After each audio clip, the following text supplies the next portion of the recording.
Is success enough? Imagine a young woman in India. She stands tall, adorned with degrees and accolades.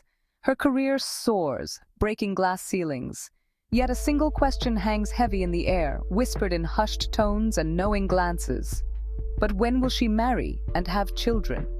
This question, seemingly innocuous, carries the weight of generations, reflecting the enduring importance of marriage and babies in India, often eclipsing even the most remarkable achievements. Tradition, exhaustive or important. In India, marriage and motherhood are deeply woven into the fabric of society. They are not merely life choices, but societal expectations, often seen as the ultimate fulfillment of a woman's life. Culturally, a woman's identity is often intertwined with her roles as a wife and mother. These roles are considered sacred, carrying centuries-old traditions and values. Grandmothers pass down wisdom to their daughters and granddaughters, emphasizing the importance of family and lineage.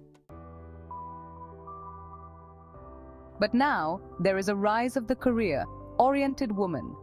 However, a new generation of Indian women is emerging. They are ambitious, educated, and determined to carve their own paths. They chase their dreams with unwavering focus, excelling in fields like medicine, technology, and business. Armed with education and fueled by ambition, these women are redefining success on their own terms.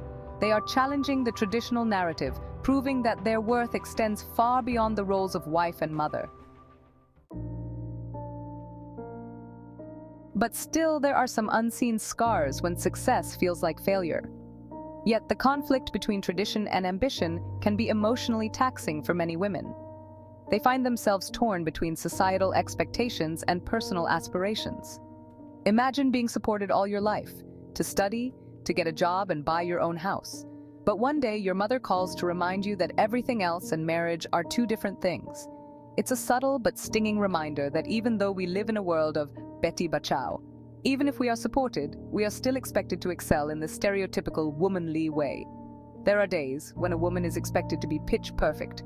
While our financial achievements are acknowledged, we are not fully embraced without the validation of marriage and motherhood. This dissonance can lead to feelings of guilt, inadequacy, and pressure to conform. It can even lead to thoughts of self-harm and acute depression. Society's measuring stick often revolves around marriage and motherhood as forms of validation. Societal validation plays a significant role in perpetuating these expectations. Marriage and motherhood are often seen as benchmarks of a woman's worth. A married woman with children is considered settled, while a single, career-oriented woman might face societal scrutiny and judgment. This pressure can be particularly acute within extended families and social circles, where marriage and family updates are common conversation starters. The weight of expectations, the unseen pressure on Indian daughters. This societal pressure often manifests as a sense of obligation for daughters to fulfill their familial duties. The decision to marry and have children becomes intertwined with filial piety.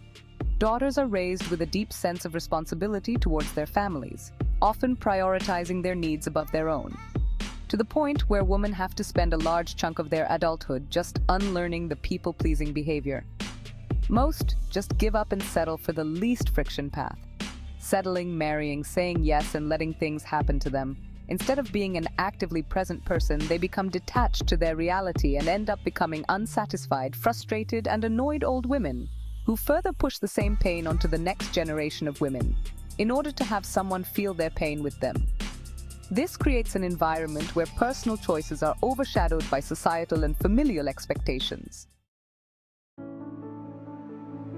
But how do you navigate tradition and modernity? Ironically, the pressure to conform often comes from a place of love, particularly from mothers who themselves have navigated these expectations. Many mothers, while wanting the best for their daughters, may unknowingly perpetuate patriarchal norms.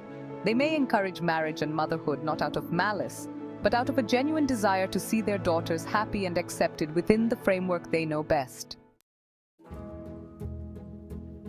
We have to find harmony. We need to respect tradition while embracing choice. Moving forward requires open and honest conversations between generations. Daughters need a safe space to express their aspirations without fear of judgment. Mothers, in turn, need to understand that their daughter's happiness may not always align with traditional paths. Let's redefine success in India. Ultimately, it's about celebrating the success of Indian women in all its forms. It's about recognizing that the pursuit of personal fulfillment, whether through marriage, motherhood, career, or a combination of all three, is a testament to their strength and resilience. It's time to redefine success in India, embracing and celebrating the choices of each daughter, for they are the architects of their own destinies.